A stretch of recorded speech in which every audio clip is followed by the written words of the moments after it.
আসসালামু আলাইকুম রহমতুল্লাহি ওয়া বারাকাতুহু। বিসমিল্লাহির রহমানির রহিম। প্রিয় লিসেনার, প্রিয় সাবস্ক্রাইবার, আপনাদের সকলকে জানাই আন্তরিক শুভেচ্ছা ভালোবাসা। স্বাগত জানাচ্ছি আমার নতুন ভূত কালো জাদুর এই ইউটিউব চ্যানেলে। আপনাদের জানাই আন্তরিক শুভেচ্ছা ও স্বাগত। সবাই কেমন আছেন? আশা করি ভালো আছেন। আপনাদের দোয়ায় আমি অবশ্যই ভালো আছি।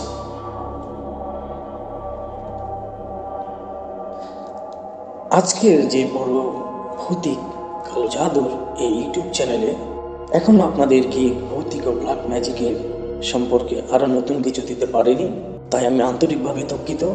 আশা করি ইনশাআল্লাহ সামনে আপনাদের জন্য ভয়ানক ও মর্মান্তিক সত্য সত্য এবং কালো জাদুর নির্মম পরিণতির উপরে, মুসলমানিত্বের উপরে, ব্ল্যাক ম্যাজিকের উপরে ঘটনা ইনশাআল্লাহ সামনে পাবেন। সেই জন্য একটু অপেক্ষা করুন। আর আমার এই ভিডিওগুলো অবশ্যই আপনারা শুনে লাইক কমেন্ট এবং শেয়ার করবেন। আপনাদের একটি লাইক কমেন্ট ও শেয়ারে আমার সামনে এগিয়ে যাওয়ার অনুপ্রেরণা। এই গল্পগুলো কালেক্ট করতে অনেক কষ্ট হয়, শুধু আপনাদের জন্য কালেক্ট করি। আপনারা যারা ভূত, ব্ল্যাক ম্যাজিক, ভূত, হরর হিস্টোরি, ভূত এফএম শুনতে পছন্দ করেন, আপনাদের জন্যই এই কষ্টগুলো করা হয়। আপনারা শুধু একটু লাইক কমেন্ট ও শেয়ার করবেন এবং মন দিয়ে এই ভূত, ব্ল্যাক ম্যাজিক এই ইউটিউব চ্যানেলে ঘটনাগুলি শুনবেন। এতে অনেক কিছু শিখার আছে এবং শিখতে পারবেন এবং আপনি নিজেও সতর্ক হতে পারবেন। তো আর দেরি নয়, শুরু করছি মূল ঘটনায়।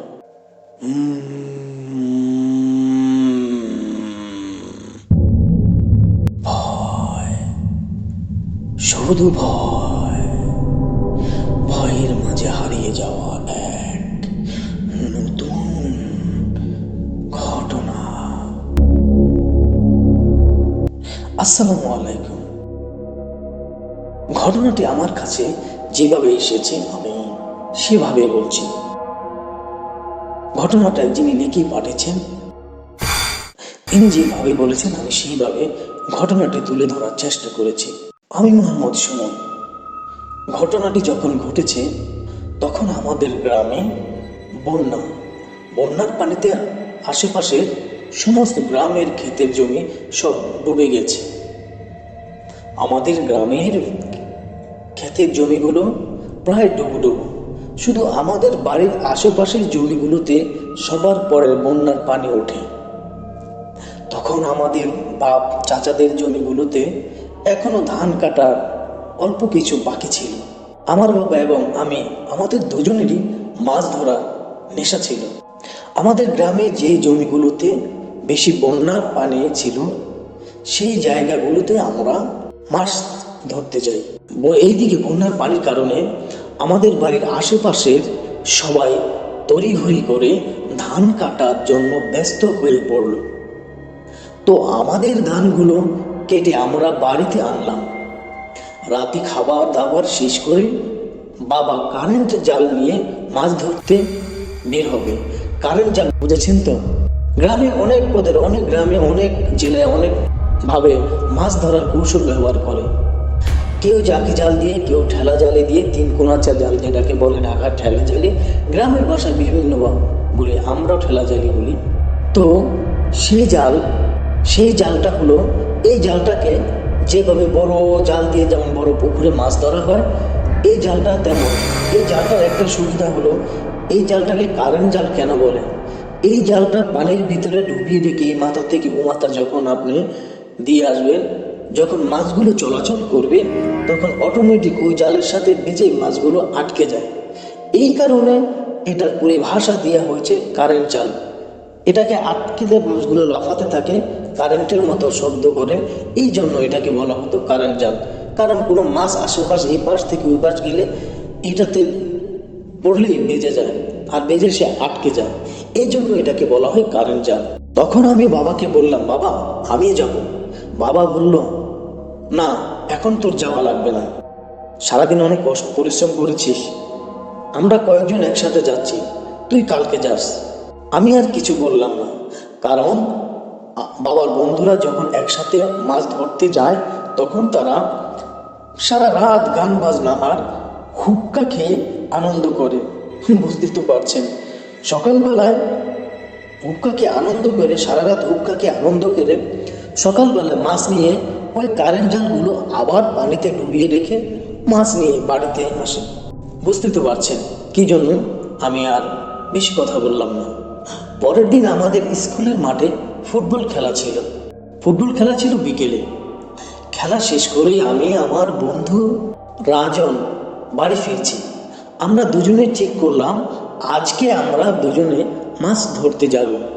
যা, যে কথা সেই কাজ। আমি রাজনকে বললাম, শোন, তুই ভোর রাতে কিন্তু চলে আসবি, ঠিক আজানের একটু আগে আগে। রাজন বললো, আচ্ছা ঠিক আছে, আমি সময় মতো চলে আসবো, তুই একটু সজাগ থাকিস। আমি বললাম, হ্যাঁ হ্যাঁ, আমি সজাগ থাকবো। তারপরে যে যার বাড়িতে চলে আসলাম। রাতে খাওয়া দাওয়া করে আমি শুয়ে পড়লাম। হঠাৎ রাতে কে যেন আমাকে ডাকছে। ঘুম ভেঙে শুনে রাজন আমাকে ডাকছে। দরজা খুলে বললাম, কিরে, এসে পড়েছিস? দাঁড়া, আমি পাতিলাটা আর লাইটটা নিয়ে আসি। রাজন বলল, তাড়াতাড়ি আয়, সময় কম। তারপর দুজনে বেরিয়ে পড়লাম। দুজনে কথা বলতে বলতে হাঁটতে লাগলাম। আমি বললাম, দোস্ত, কয়টা বাজে? এখনো এত অন্ধকার? তুই বাতিলটা ধর, আমি লাইটটা জ্বালাই। রাজন আমাকে বলল, তুই বেশি কথা কস, লাইট জানারও লাগবে না, হাঁটতে থাক। রাজন একটু আমাকে ধমক সুরে কথা বলল, কিন্তু আমি সেটা কেয়ার করলাম না।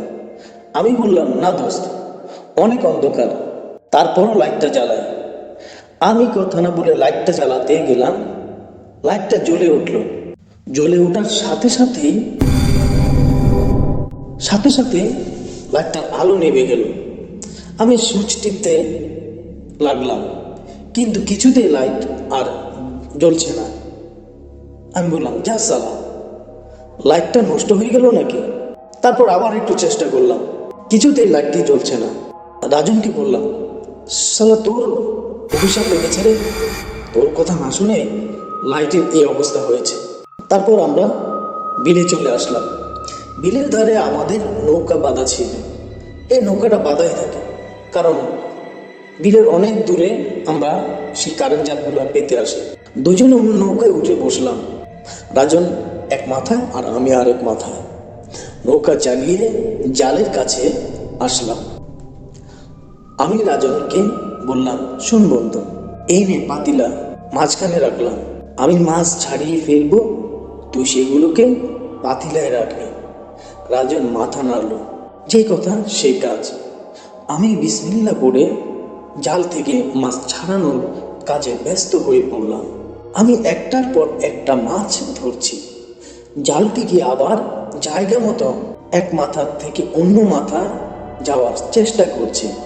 আজকে জালে প্রচুর পরিমাণ মাছ আটকেছে। আমি তো অনেক অনেক খুশি। এর আগে এইভাবে এত মাছ ধরা হয়নি। জালের প্রতিটা কোণে কোণে শুধু মাছ। আমারও একটু মাছ ছাড়াতে কষ্ট হচ্ছে, তারপর আনন্দে আমি কোনো কেয়ারই করিনি। আমি রাজনকে বললাম, দোস্ত, তোর সালার মাছের ভাগ্য আছে রে, দড়ি নিয়ে আসতে জালে সেই রকম মাছ ধরা পড়ছে। শোন, সবগুলো মাছ ধরে একসাথে দুজনে ভাগাভাগি করে নেব, কি বলিস? সব জালটা উঠাইয়া দুজনে মাছ ভাগাভাগি করে নেব। রাজন খিলখিল করে হেসে উঠল। হাসিটা কেন জানি একটু মেয়েলি ভাব ছিল, আর একটু চিকন ছিল। আমি সেদিকে কেয়ার করিনি, কারণ আমার তো মাছ ধরা ছাড়ানোর নেশাই জমে গিয়েছে। আমি তার তেমন একটা পাত্তা দিলাম না, কারণ এমনিতে এত মাছ আমাকে আর পায় কে সারা। এইভাবে প্রায় 2 ঘন্টা আমার হয়ে গেল। আমি ভাবলাম, কি ব্যাপার, এত সময় হয়ে গেল, জালের এই মাথা থেকে আরেক মাথা যেতে পারছে না, শেষই হচ্ছে না। মাছ শুধু একটার পর একটা ছাড়িয়ে যাচ্ছে। আবার ভাবলাম, হয়তো আমারই মনের ভুল, আর একটু সামনে গেলে জালের মাথা পাবো। আবার শুরু করলাম। এভাবে আরো সময় গেল। আবার আমি লক্ষ্য করলাম জালের মাথায় তো শেষ হচ্ছে না। আমি বিরক্ত হয়ে বললাম, কি রে রাজু, এত সময় ধরে মাছ ধরছি, জালের মাথায় তো শেষ হচ্ছে না, শালা কি হতে যাচ্ছে বুঝলাম না তো। তুই তো শালা কিছুই বলস না, আমার সাথে সাথে কি তোরও ভূতে ধরলো? আমি তখনও মাছ ছাড়াচ্ছি আর কথা বলছি, কিন্তু রাজনের দিকে আমি তাকাইনি। রাজন কোনো আমার কথার উত্তরই দিচ্ছে না। আমি ভাবলাম ব্যাপারটা কি। হঠাৎ আমার কানে খচখচ খচখচ খচখচ শব্দ শুনতে পাচ্ছি। এদিকে আমি মাছও ছাড়াচ্ছি, শব্দটা কেমন জানি করেই চলছে কচকচ কচকচ কচকচ। মানুষ যেমন কোনো মাংস ভাত কোনো কিছু খেলে যেমন শব্দ হয়, সেইভাবে কচকচ শব্দের সাথে সাথে আবার ঘুমানির আওয়াজ। আমি ব্যাপারটা একটু উপলব্ধি করলাম। আমি পেছনে ফিরে তাকালাম। তাকিয়ে আমি যা দেখলাম তা দেখার জন্য আমি মোটে প্রস্তুত ছিলাম না। রাজনের জায়গায় একজন মেয়ে বসে আছে, বিশাল বড় বড় চুল। আমি কি বলবো, আমি হতভম্ব হয়ে গেলাম। এ কি, রাজন কোথায় গেল? আমি সাহস নিয়ে বললাম, এই কে ওখানে? রাজন না? বলতে আমার দিকে মাথা উঠিয়ে তাকানোর পরে কি ভয়ানক, তার দুটো চোখ মৃত বাতাসে চোখ উঠছে। চোখ দুটো লাল আগুনের শিখার মতো ঝলঝল করছে। তার দাঁতগুলো খিলখিল করে হাসছে। খিলখিল করে হাসার সাথে তার দাঁতগুলো বিশাল লম্বা এবং সুইচের মতো চিকন ধারালো। হাসতে লাগলো সেই নরপিশাচিনী। আমার ঘামে ঘুমে ভয়ে আমি কি করব বুঝে উঠতে পারছি না। নৌকার মাঝে মাছের পাতিলা থেকে ওই মাথা থেকে এই মাথা লম্বা একটা হাত চলে আসলো নৌকার সেই পাতিলের মাছের পাতিলা থেকে একটি মাছ উঠিয়ে আমাকে ছুঁড়ে মারলো। তারপর সে আমাকে বলল, নেই খাবি, খা, মাছ খা, অনেক মজা, খা। আমি আর হাসতে লাগলো। আমি কি করব কিছুই বুঝে উঠতে পারছি না। আমি গলা ছেড়ে চিৎকার করছি, কেউ আমাকে বাঁচান, কিন্তু কোনো কাজ হচ্ছে না। আমার গলা দিয়ে কোনো কথা বের হচ্ছে না। আমি সূরা কেরাত পড়ার চেষ্টা করছি, কোরআনের আয়াত পড়ার চেষ্টা করছি, কিন্তু কোনো কাজে আসছে না। আমার গলা দিয়ে কোনো কথা বের হচ্ছে না। আমি এত চিৎকার করি, কেউ আমার ডাক শুনে না। আমার গলা দিয়ে যেন আওয়াজই বের হচ্ছে না। আমি হঠাৎ তাকিয়ে দেখি আমি বিশাল দূরে এইরকম আরো 10 থেকে 15টা জাল ছেড়ে আমি অন্যজনের মানুষের জালের মাছ ছেড়ে এই পাতিলে জমাচ্ছি। আমার তা খেয়ালই ছিল না। তার মানে এই নারী পিশাচটা আমাকে মায়া জালে ফাঁসিয়েছে। ভয়ে আমার গা ভিজে গেল ঘামে। আমার মাথাগুলো শুধু ঘুরাচ্ছে। আমি চোখ ঘুরিয়ে আসছে। পিশাচনি বলল, লাভ নাই বাছা, কোনোই লাভ নাই। কর্কশ কণ্ঠে আমাকে বলল, আজ শুধু মাছ ধরবি, তুই মাছ ধরবি আর আমি খাবো। মাছ তোর মাছ ধরা আমাকে অনেক খুশি করেছে, আমার অনেক ভালো লেগেছে রে। তারপর সে খিলখিল করে হাসতে শুরু করলো আর আমাকে বলল, খা, মাছ খা, আরো ধর। পিশাচটার গায়ের গন্ধে, হাসির সাথে এমন বাজে গন্ধ, আমি বক করে বমি করে দিলাম। বমি করতে করতে আমি আর দিশা পাচ্ছি না। তখনই 2-3টি লাইটের আলো আমার নৌকার এসে পড়লো। আলো আসতে পিশাচটা চিৎকার করে কালো ধোঁয়ার মতো বাতাসে মিলিয়ে গেল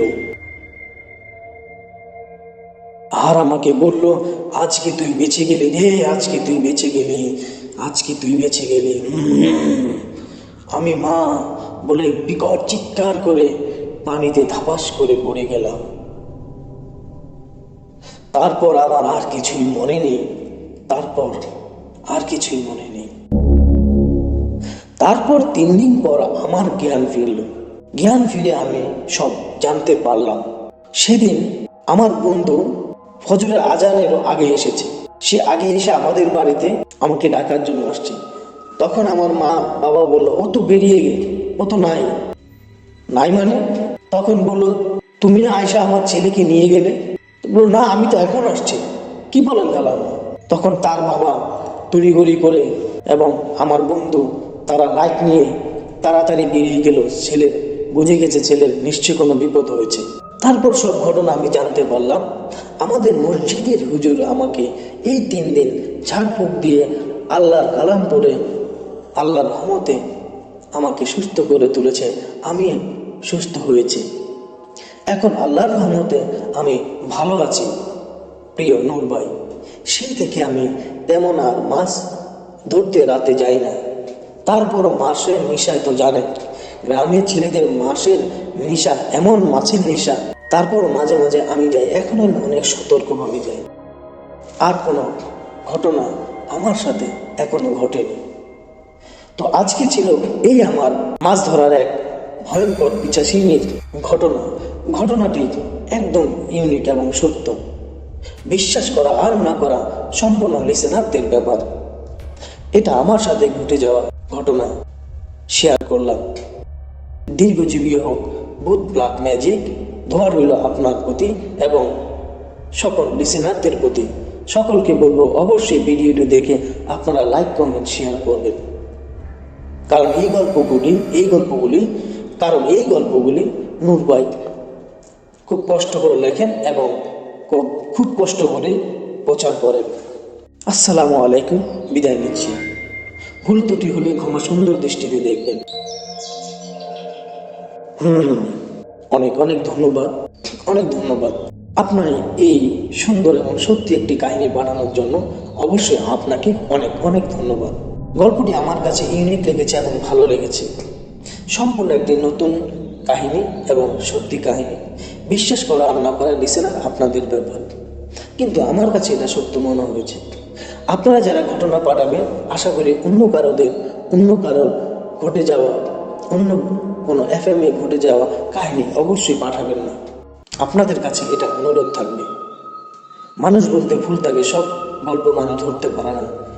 আমাদের কাছে আসলে আমরা অনেকটা বুঝি কোনটা কোথায় হয়েছে, তারপরও মানুষের ভুল হয়ে থাকে। তো প্রিয় লিসেনার, আজকে এই পর্যন্তই। আশা করি গল্পটি আপনাদের ভালো লেগেছে। অবশ্যই আমাদের নতুন চ্যানেলটি আপনারা সাবস্ক্রাইব করবেন এবং লাইক কমেন্ট শেয়ার করবেন বেশি বেশি। আসসালামু আলাইকুম ওয়া রাহমাতুল্লাহ।